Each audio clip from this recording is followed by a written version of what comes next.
Hello guys, welcome to my channel. Today we are going to see how to fix Manor Lords keeps crashing on Windows PC. Let's fix it guys. Method 1 is to update your graphics drivers. To do this you just need to open up GeForce Experience. If you not have GeForce Experience then you just need to check my video description for the download link. For AMD users you just need to open the AMD software and then select the drivers tab and select check for updates. If you have any available update listed over here, then you just need to update it and make your graphics card up to date guys. After doing it, go to home. In here you just need to find the Manor Lords and select the details. Select the spanner icon. Click on the drop down in resolution and set the recommended resolution, and display mode set the recommended full screen. If you set this to quality, then you just need to drag this pointer to performance and then select apply and OK for save changes. After that go back and just close stuff here. Method 2 is to verify game files.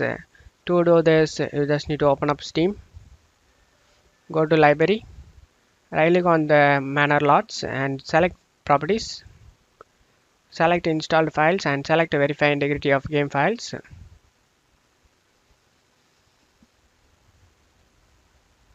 After getting done, just close stuff here. Method 3 is to update Windows. To do this, go to search menu and type check for updates. Click on open it. Select check for updates, and if you have any pending updates listed over here, then you just need to update it and make your operating system up to date guys. After getting you are up to date, just close stuff here. Method 4 is to adjust in-game settings. First, you need to lower the graphics settings. To do this, open the game and go to settings menu and then lower the graphics settings such as resolution, texture quality, shadow quality, etc. Next, you just need to disable overlays. Disable any in-game overlays from applications like Discord, GeForce Experience, etc. Method 5 is to check for background applications. For that, you just need to right click on the taskbar and select Task Manager. You just need to end task unnecessary task running in the background. Just right click on it and end task it. After that, just close stuff here. Method 6 is to increase virtual memory. To do this, go to search menu and type sysdm.cpl. Comes up control panel item, click on open it. Select advanced tab under the performance, select settings.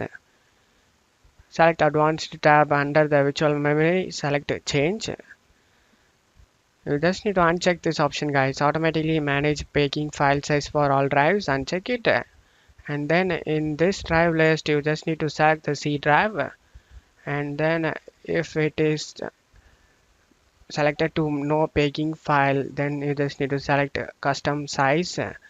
Now you need to know how much RAM installed on your PC. To know that, you just need to go to search menu and type about your PC, click on open it.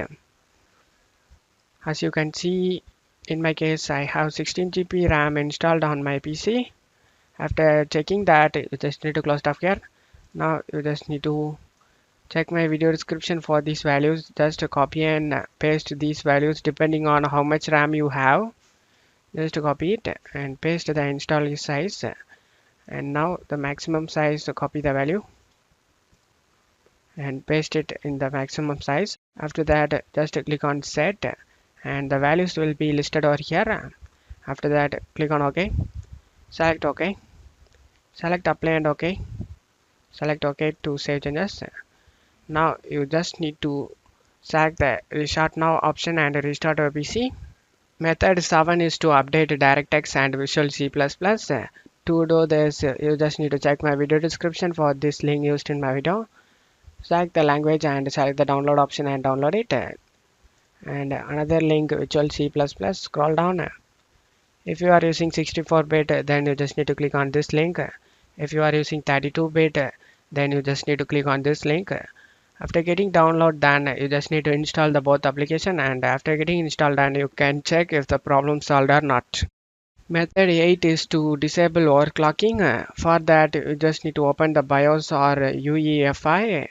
To do this, you just need to restart your computer and enter the BIOS or UEFI settings. Usually by pressing F2, delete or escape during startup. And then you just need to disable overclocking, reset any overclocked settings for your CPU, GPU or RAM. After that, you can check if the problem solved or not. I hope one of these method fixed your problem, guys. If the video helped you, don't forget to leave a like, guys. You can also subscribe me and support me, guys. Thank you.